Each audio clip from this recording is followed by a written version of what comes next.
सो दोस्तों अभी हम लोग आ चुके हैं बिल्कुल हमारे नॉर्मल स्क्रीन के ऊपर। एंड दोस्तों अगर मैं बात करूं कल के दिन के हिसाब से, यस दोस्तों कल का दिन मतलब हम लोग बात करें 13 अक्टूबर 2021। आज का दिन तो खत्म हो चुका है, मार्केट के हिसाब से बात कर रहा हूँ। सो कल के दिन अगर मैं बात करूँ तो बहुत सारे स्टॉक्स इंपॉर्टेंट तो रहते ही है, बट ये कुछ ऐसे स्टॉक्स है दोस्तों जिनके ऊपर बाजार की सबसे ज़्यादा चर्चा यहाँ पे चलने वाली है। एंड उन्हीं स्टॉक्स के बारे में अभी हम लोग को स्टेप बाय स्टेप कुछ चीज़ें यहाँ पे स्टडी करनी है।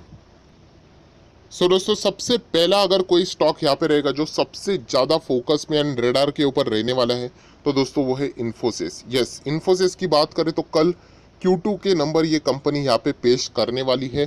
टीसीएस के नंबर तो हम लोगों ने देख लिए, टीसीएस के नंबर अच्छे ही है। हाँ, बाजार के एस्टिमेट्स को वो बीट नहीं कर पाए एंड इसके चलते प्रॉफिट बुकिंग हम लोग को देखने को मिले, जो कि आज के दिन भी कंटिन्यू जरूर थी।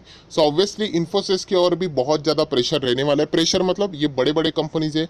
टीसीएस के बाद सेकंड नंबर पे अगर कोई आईटी कंपनी आती है तो वो इन्फोसिस ही आती है। मार्केट कैप के हिसाब से भी टॉप 10 में इन्फोसिस हम लोग को दूसरी आईटी कंपनी देखने को मिलती है। तो ऑब्वियसली इन्फोसिस के ऊपर भी उतना ही ज़बरदस्त बर्डन वहाँ पे रहने वाला है। यहाँ पे अगर कल के दिन इन्फोसिस के नंबर भी अगर खराब आ जाते हैं तो टीसीएस जैसे ये भी गिर सकता है। तो क्या यहाँ पे गड़बड़ हो सकती है? तो गड़बड़ देखा गया तो कोई टीसीएस में भी नहीं है एंड ना ही इन्फोसिस में भी रहेगी। इनके हमेशा टारगेट में आपको कुछ चीज़ें यहाँ पे दिखाना चाहूँगा। अभी इन्फोसिस के भी एस्टिमेट्स को अगर आप देखोगे, ये देखिए, ये कुछ प्रीवियस एस्टिमेट्स है नंबर्स। लास्ट Q1 में भी इन्फोसिस के एस्टिमेट मिस हो चुके थे। Q4 में भी इन्फोसिस के एस्टिमेट मिस हो चुके थे। उसके पहले Q3 में भी इन्फोसिस के एस्टिमेट मिस हो चुके थे। हाँ, उसके पहले Q2 में एस्टिमेट को यहाँ पे बीट किया था, मतलब ईपीएस को एस्टिमेट वही थे, यहाँ पे उन्होंने बीट किया था। यहाँ पे क्या समझने को आ रहा है कि पिछले 3 क्वार्टर से यहाँ पे क्या चल रहा है, इन्फोसिस एस्टिमेट्स को फुलफिल ही नहीं कर पा रहे, स्ट्रीट एस्टिमेट्स को। इसका अर्थ ये नहीं कि कंपनी खराब परफॉर्मेंस दे रही है। मैंने इससे पहले भी आप लोगों को क्रिकेट का एग्जांपल देके बहुत सारी चीज़ें यहाँ पे सिखाई है कि एस्टिमेट मतलब हायर एक्सपेक्टेशंस रहते हैं कि ये प्लेयर अगर आएगा खेलने के लिए ये तो सेंचुरी लगाना ही चाहिए। होता है कभी 70 पे आउट होता है, कभी 80 पे आउट होता है, कभी 95 पे भी आउट होता है। तो इसका अर्थ ये नहीं कि 70, 80, 95 खराब स्कोर है, पुअर स्कोर है करके। ये कंसिस्टेंट परफॉर्मर है एंड इसीलिए उनका जो स्कोर है वो अच्छा ही है। हाँ, डेफिनेटली 100 की एक्सपेक्टेशन थी एंड अगर कोई 70, 80, 95 पे आउट होता है तो बुरा ही लगता है, पर उसका अर्थ ये नहीं कि ये परफॉर्मेंस खराब है। एंड जैसे मैंने आपको बताया पिछले 3 क्वार्टर, राइट, मतलब लगभग 6 से 9 महीना हो गया। तो यहाँ पे अगर आप 6 मंथ का भी अगर आप लोग ग्राफ यहाँ पे देखते हो इन्फोसिस का, तो वो यूजुअली कैसा रहना चाहिए, नीचे जाना चाहिए, बट वो नीचे नहीं, वो तो ऊपर ही है। तो ये चीज़ें आप लोगों को समझ में आनी चाहिए दोस्तों। मैं बार बार कह रहा हूँ, ये टीसीएस हो गया, देन अगर मैं बात करूँ इन्फोसिस हो गया, देन अगर मैं बात करूँ रिलायंस इंडस्ट्री हो गया। इनके जो एस्टिमेट्स रहते हैं ना, वो मतलब आसमान छूने वाले एस्टिमेट्स रहते हैं, बहुत ही अजीब लेवल के, मतलब कुछ ही हायर लेवल के ही रहते हैं। जैसे बोलते हैं ना, अच्छे प्लेयर्स के ही हिसाब से आप लोग उससे उम्मीद कर सकते हो कि वो अच्छा खेले करके, मतलब कुछ ज़्यादा ही स्कोर बनाए करके। तो वैसे ही है, जो बड़े प्लेयर्स रहते हैं उनके ऊपर ये बड़ा हमेशा क्या रहता है, एक बर्डन जरूर रहता है। इन्फोसिस के नंबर कल आने वाले दोस्तों बहुत ही ज़्यादा इंपॉर्टेंट है। एस्टिमेट्स की अगर हम लोग बात करें दोस्तों, तो यहाँ पे मीट करे ना करे उससे कोई फर्क नहीं पड़ता है। यस, कंपनी का नॉर्मल परफॉर्मेंस जो मैं नंबर्स खुद यहाँ पे स्टडी करता हूँ, अगर वो मुझे अच्छा लगे तो हम लोग ज़रूर यहाँ पे कंटिन्यू करेंगे। इन्फोसिस कल के दिन की अगर मैं बात करूं, बहुत ही क्रूशल रोल यहाँ पे प्ले करेगा। ज़रूर इन्फोसिस के ऊपर आप लोगों ने फोकस यहाँ पे बना के रखना चाहिए। प्लस अगर आपको थोड़ा सा और कुछ एक्स्ट्रा सीखना है तो आप सभी लोगों को पता है इन्फोसिस का और क्या है, एडीआर, जो हम लोगों को यूएस मार्केट में देखने को मिलता है। तो आज के दिन एडीआर को भी थोड़ा सा ऑब्जर्व करते रह लेना। एक्चुअली देखा गया तो कल के दिन ही नंबर्स यहाँ पे आने वाले। अगर ड्यूरिंग द मार्केट आ गए तो इन्फोसिस के नंबर कैसे रहे वो बाजार खुद रिएक्शन दिखा देगा। अगर आफ्टर द मार्केट आ गए तो एडीआर को देख लेंगे। एडीआर हम लोगों को यहाँ पे एक अंदाजा दे देगा कि उनके नंबर्स क्या बाजार को अच्छे लगे या नहीं लगे। बट इन्फोसिस कल के दिन में सबसे ज़्यादा हाईएस्ट रडार के ऊपर रहने वाला स्टॉक यहाँ पे रहने वाला है। निफ्टी 50 वाला है, टॉप 10 में आने वाला है। एंड उसी के साथ साथ अगर हम लोग बात करें आईटी सेक्टर का सेकेंड बड़ा कंपनी, जो कि अभी बताया जा रहा है कि ये टीसीएस को भी, मतलब टीसीएस को वैसे बिट करना अलग लेवल का है, बट इसकी जो ग्रोथ है वो टीसीएस से बहुत अच्छी खासी देखने को यहाँ पे मिल रही है। तो वो भी देखना एक बहुत ही ज़्यादा इंटरेस्टिंग फैक्टर यहाँ पे रहने वाला है। इन्फोसिस कल के दिन आप लोगों ने यहाँ पे सबसे ज़्यादा रडार के ऊपर सेट करके रखना चाहिए, चाहे वो शेयर आपके पोर्टफोलियो में रहे या ना रहे। देन दोस्तों अगर हम लोग यहाँ पे बात करें विप्रो, यस, विप्रो भी कौन सी कंपनी है, निफ्टी 50 वाली कंपनी, आईटी सेक्टर की दिग्गज कंपनी, 13 बार बोनस देने वाली कंपनी है। विप्रो भी कोई छोटा स्टॉक नहीं है। एंड विप्रो की अगर हम लोग बात करें, यस साइजिंग के हिसाब से अगर हम लोग बात करें, टीसीएस इन्फोसिस बहुत बड़े हैं, विप्रो उसके नीचे आता है। एंड विप्रो के अगर आप लोग परफॉर्मेंस को देखोगे तो ये देख लेना, यहाँ पे अगर आप ऑब्जर्व करोगे लास्ट क्वार्टर में विप्रो ने एस्टिमेट्स को बीट किया था। Q4 में थोड़ा सा दिक्कतें हुई थी, ये ऑलरेडी मैं आपको बता चुका हूँ, बहुत ही खराब ही परफॉर्मेंस था। Q3 को बीट किया था, Q2 को भी बीट किया था। ऐसा क्यों हो गया था? क्योंकि कंपैरेटिवली देखा गया, देखिए मैं अगेन कह रहा हूँ, विप्रो कोई छोटी मोटी कंपनी नहीं, बहुत बड़ी कंपनी है, बट कंपैरेटिवली देखा गया तो टीसीएस एंड इन्फोसिस से तो छोटी ही है, राइट। मैं मार्केट कैप के हिसाब से बात कर रहा हूँ, मार्केट के हिसाब से ही सारी चीज़ें यहाँ पे चल रही है। तो इससे जो एक्सपेक्टेशन रहती है दोस्तों, वो टीसीएस एंड इन्फोसिस से थोड़ी कम रहती है। मतलब अगर जैसे मैंने कहा ना कि टीसीएस अगर एक प्लेयर है, समझ लेना, तो वहाँ से आप लोग एक उम्मीद ही रख लेना कि इसने 200 तो स्कोर करना ही चाहिए, राइट। इतना बड़ा प्लेयर है। अगर इन्फोसिस मैदान में उतरता है तो इसने तो सेंचुरी लगानी ही चाहिए। वैसे विप्रो अगर मैदान में उतरता है एटलीस्ट हाफ सेंचुरी तो लगा देना चाहिए। मतलब एक्सपेक्टेशन इससे भी रहते हैं, बट टीसीएस एंड इन्फोसिस के कुछ अलग ही लेवल के एक्सपेक्टेशन रहते हैं। सो विप्रो की अगर हम लोग बात करें दोस्तों, तो कल के दिन ये भी बहुत ही ज़्यादा इंपॉर्टेंट स्टॉक यहाँ पे रहने वाला है। एंड देखा गया तो बहुत ही कमाल का परफॉर्मेंस देने वाला ये स्टॉक है।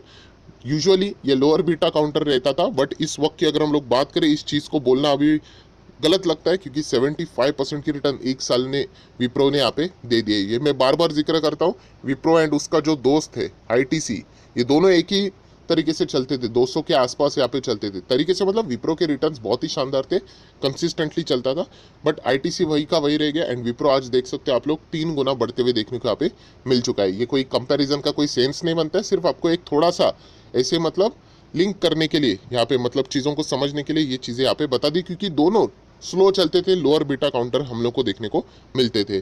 सो विप्रो की भी अगर हम लोग बात करें दोस्तों, तो आप लोगों ने यहाँ पे क्या करना है, ये देखिए बाजार की अगर हम लोग बात करें, 25 to 29% तक की year on year basis revenue growth की जंप यहाँ पे एक्सपेक्ट की जा रही है। तो एस्टिमेट्स है, अभी होगा नहीं होगा वो तो हम लोग को नंबर आने के बाद ही सब पता चल जाएगा। एंड देखा गया तो विप्रो से भी अच्छे ही नंबर्स की उम्मीदें यहाँ पे बाजार लगाकर बैठ जाता है। सो विप्रो के नंबर कैसे आएंगे वो भी देखेंगे। प्लस अगर आप चाहो तो एज यूजुअल विप्रो का भी एडीआर मार्केट में अवेलेबल है, उसको भी स्टडी कर लेना, आज के दिन भी स्टडी कर सकते हो। कल के दिन बाजार के दरमियान अगर नंबर आते तो वेल एंड गुड, हम लोग को बाजार ही रिएक्शन दिखा देगा। अगर नहीं आते, आफ्टर द मार्केट आ जाते, तो एडीआर को हम लोग कल के दिन भी स्टडी यहाँ पे कर लेंगे। सो विप्रो इन्फोसिस जैसे कंपनियां कल के दिन अपने नंबर पेश करने वाली है, जो कि एक बहुत बड़े स्टॉक्स है दोस्तों। मैं आपको बताना चाहूँगा, रिटेल इन्वेस्टर इधर ही पीछे रहता है। हमें लगता है अरे सर नंबर ही तो आने, इसमें क्या बड़ी बात है। दोस्तों बताना चाहूँगा, जितने भी बड़ी इंस्टीट्यूशन है, सारे लोग हैं, इनका पूरा का पूरा फोकस इन नंबर्स के ऊपर ही रहता है, सारा का सारा खेल। क्योंकि वही तो चीज़ें हमें बताएगी कि एक्चुअल में हकीकत में चल क्या रहा है। स्टॉक तो यहाँ पे भागते ही जा रहे हैं, क्या है वो एक्चुअल में डिजर्व करते हैं। टीसीएस डिजर्व करता है, जो मैंने यहाँ पे देख लिया है, अच्छा परफॉर्मेंस है। क्या इन्फोसिस विप्रो यहाँ पे अच्छा परफॉर्मेंस दिखाएंगे, तो वो देखना कल के दिन में बहुत ही ज़्यादा इंटरेस्टिंग फैक्टर रहने वाला है। नेक्स्ट अगर बात करो दोस्तों, तीसरा स्टॉक माइंडट्री। दोस्तों believe me, Infosys and Wipro का तो परफॉर्मेंस रहता है, बट माइंडट्री ने खुद का लेवल इस लेवल पे जाके रखा है, खुद का ही एक अलग लेवल पे ही यहाँ पे परफॉर्मेंस ये दिखा रहा है। आउटस्टैंडिंग नंबर्स, लास्ट अगर मैं क्वार्टर की बात करूं, इतने ज़बरदस्त नंबर कि मैं आपको क्या बताऊं। मैंने खुद भी वीडियो बना के आपको बताया था कि एक स्टॉक भी मत बेचिए, आप रिटर्न्स देख लेंगे आने वाले 6 महीने में क्या रिटर्न्स रहेंगे, एंड 6 महीने के रिटर्न्स देख लेना, पैसा डबल हो गया सीधा। Q4 के भी थे एंड Q1 के तो मतलब खतरनाक ही नंबर थे, इतने ज़बरदस्त नंबर कि मैं क्या बताऊँ। अभी जैसे मैंने कहा ना, इसने ही खुद का स्टैंडर्ड इतने हायर लेवल का रख दिया है माइंडट्री ने।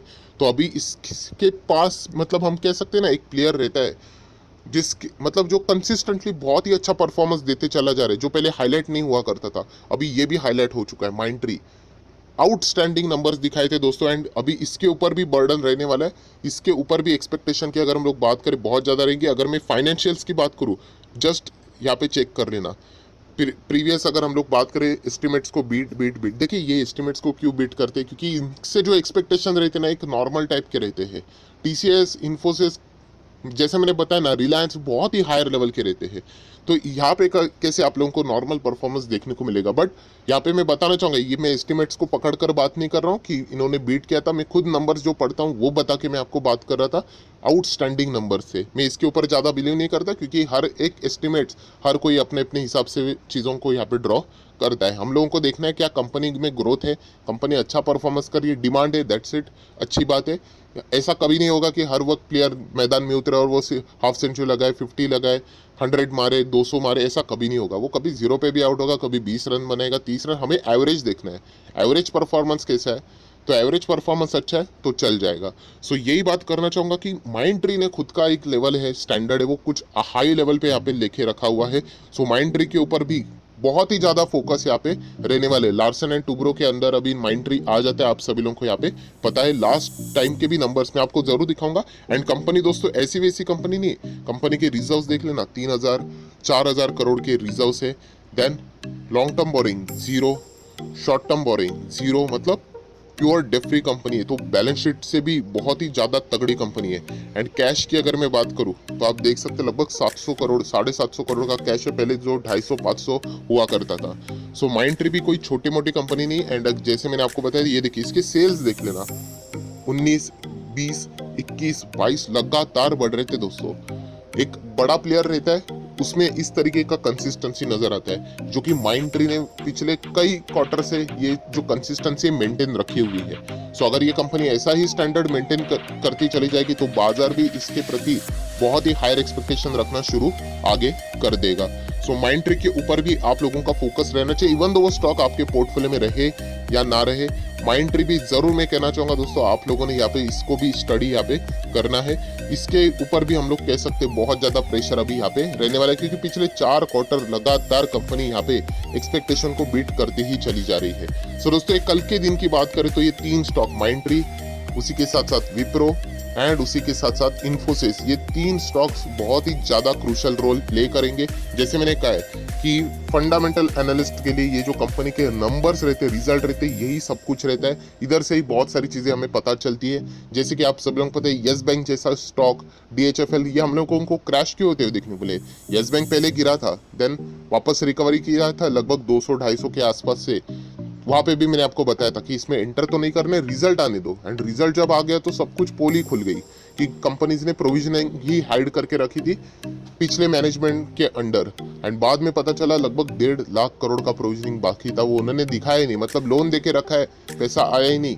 मतलब बताने का मकसद क्या है, रिजल्ट में सारी चीजें सामने आ जाती है। इसलिए मैं बहुत बार रिक्वेस्ट करता हूँ रिटेल इन्वेस्टर को कि इमोशंस को कंट्रोल रखो। अगर आपको कोई भी स्टॉक खरीदना है, राइट, तो अभी के मैं करंट सिचुएशन की बात करूँ तो रिजल्ट वाला सीजन है, तो रिजल्ट देखने के बाद ही अपना डिसीजन ले लेना।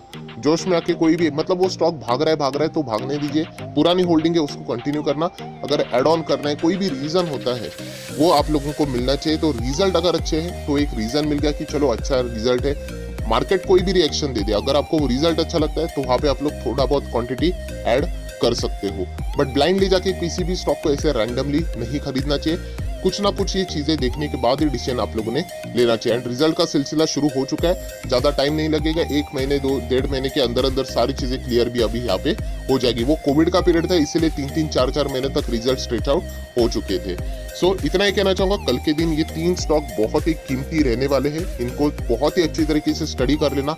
चाहो तो खुद का प्रेडिक्शन एक बार लगा कर देख लेना, क्या वो प्रेडिक्शन सही आता है गलत आता है वो भी एक बार चेक कर लेना। तो इससे आप लोगों का जो स्किल है वो इंप्रूव यहाँ पे हो जाएगा। सो आशा करता हूँ दोस्तों आपको ये वीडियो पसंद आएगा, तो आप चाहो तो इसको लाइक एंड शेयर भी कर सकते हो। So that's it, thank you very much दोस्तों, we will be meeting our